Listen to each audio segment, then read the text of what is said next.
Our society is so obsessed with being a prodigy and achieving great things at a young age while looking effortless at it. That is why we constantly see the stories of these very young people who achieved great things break into the mainstream, and people being interested in their stories, because when you read them, you'll probably have one of these two reactions. Either you get motivated and you start daydreaming about being a prodigy and the social respect you will get if you are one, where people will look at you with admiration and shower you with compliments of how special you are, and you will have access to rooms that are not open to everyone. Or you will have the second reaction, which is you will get devastated and hopeless because you will compare yourself to young prodigies and question your abilities and why things don't come naturally to you like that person. And you get to this dark place mentally where you tell yourself that you will never be successful or you will never get good at something because it does not come naturally to you.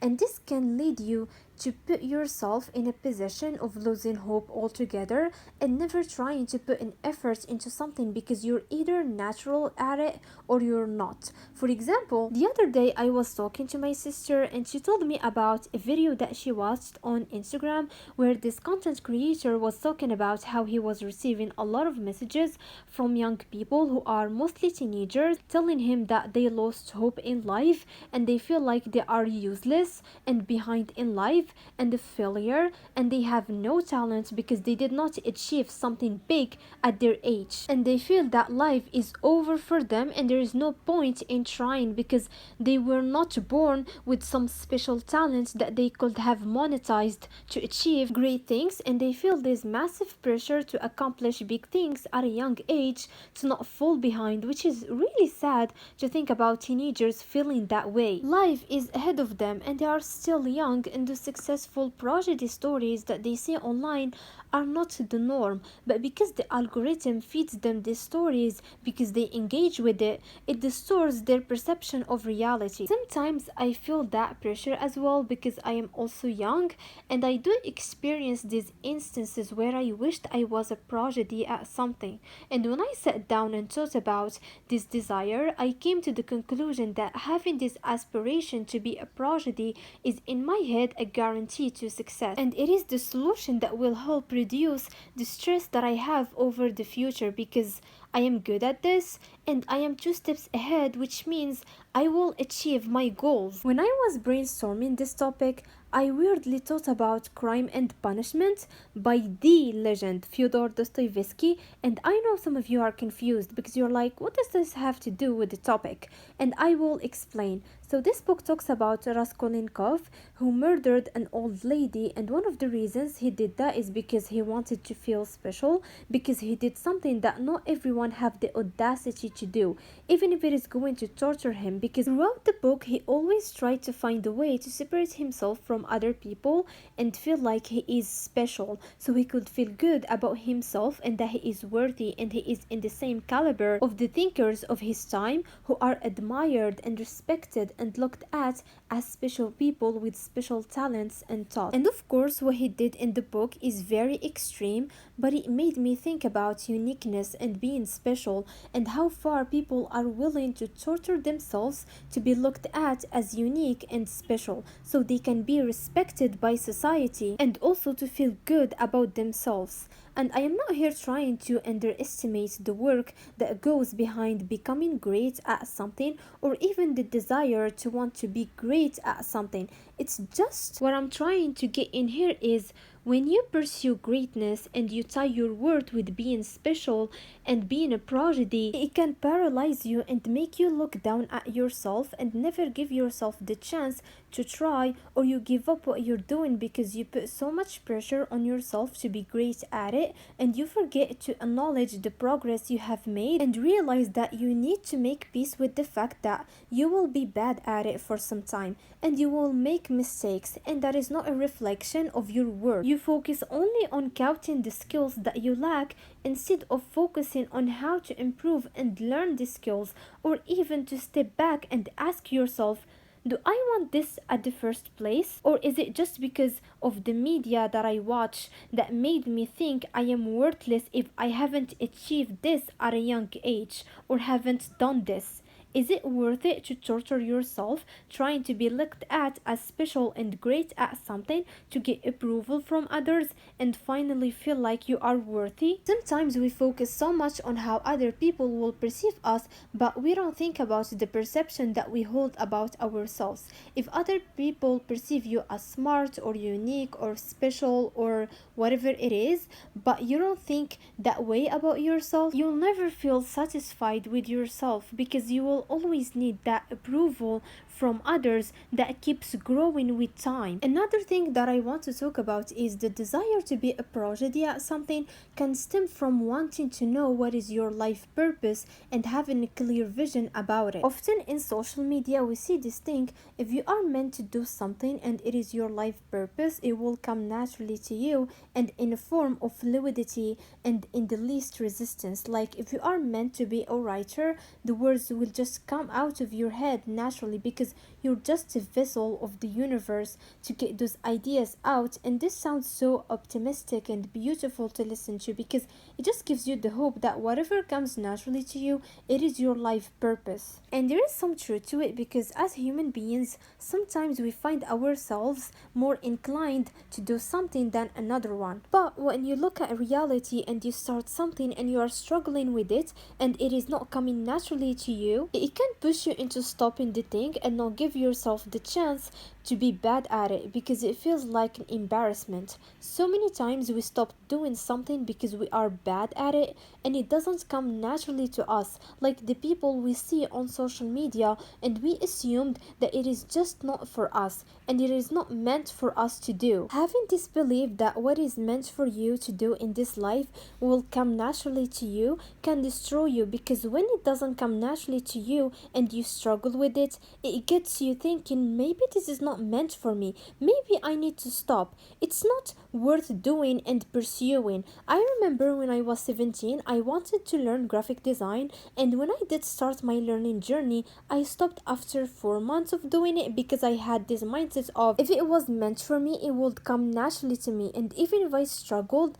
I was just gonna struggle a little bit, and this made me believe that graphic design was not meant for me at all, and I stopped myself from enjoying it and letting myself be bad at it. And it took me 3 years to change this mindset and picking it up again and doing it as a side thing for fun. And even to this day I get this little voice telling me maybe this is not meant for me when I struggle really hard with something, and it makes me think, am I trying too hard? Am I forcing it? In media, when they do an interview with a young successful person who is considered as a prodigy, the headlines and the interviews always try to emphasize the part of the interview of this person having natural talents and being natural at what they do, and promote this idea that this person was born this way because they know that's what will drive more clicks and engagement. And this kind of framing of the story do more harm than good because they make people believe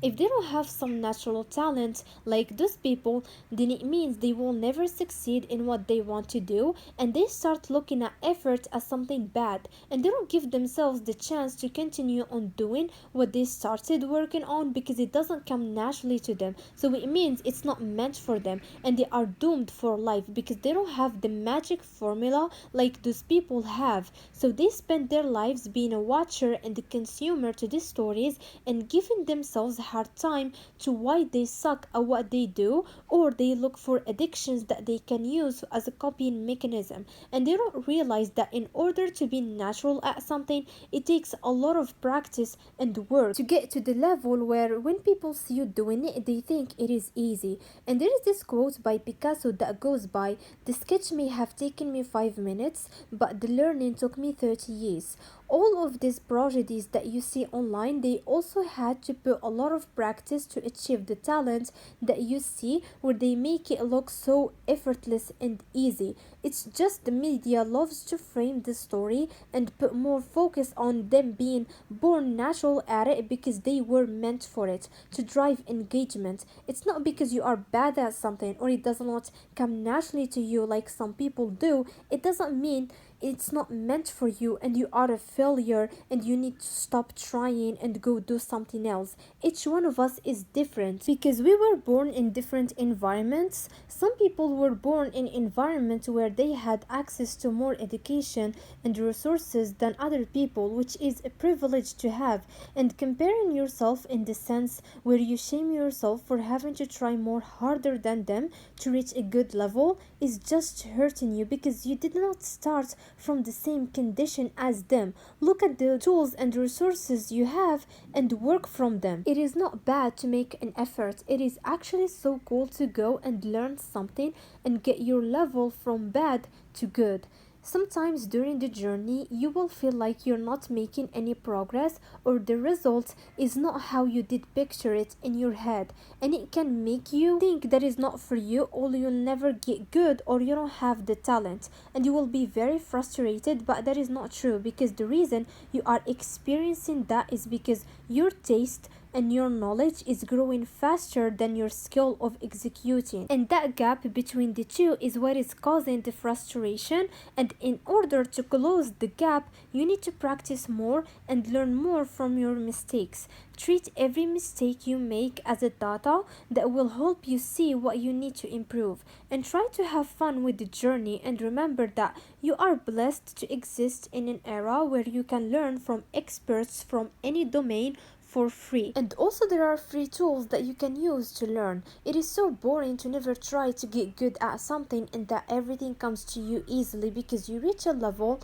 of stagnation and you get bored and nothing excites you because there is no element of challenge that forces you to change your perspective and grow. Sometimes I try to imagine if everything came to me easily and I didn't have to try to get good at something. It would feel tasteless because I am not gonna feel the pride behind the result and I will be the same person I was before doing it. Also, this obsession with looking effortless doing something is creating this pressure to make whatever you're doing looks effortless, even though it takes a lot of effort to do so and meet that standard that you see on social media. And when you don't meet that standard, you feel like you are behind and everyone have it together, which can lead to burnout and feeling paralyzed and feel like you'll never get there and you are not interested. And I want to say to the people who feel the pressure to make things look effortless in order to be considered cool or interesting and smart and accepted, it's not worth it. And it is exhausting to try to make it look effortless because you start experiencing the cognitive dissonance where you know it is taking so much effort but you are pretending it is easy to give the image that you are perfect and you have it together, and it removes that vulnerability side of your relationships because you feel like you have to show up in a perfect state in your relationships and show up at your best, and you are only worthy to be seen when you have your life together, and you become really hard on yourself to never fail and to not make mistakes and be bad at something. All the people that you look at from your life and social media and that you think they have it together and you question, why am I not like them? Why is it hard for me? Why am I not talented like them? You just don't see their struggles and you don't know what is going on behind closed doors. And maybe the people that you see that you think are effortless and talented, they also feel the same pressure as you to look effortless. I hope you guys liked this video and I hope I did articulate my ideas very well, and this video encouraged you to start doing the things that you've always wanted to do but you've never given yourself the chance to do so. And I would love to know your opinions on this topic. If I forgot to elaborate on a perspective about this topic, let me know in the comment section.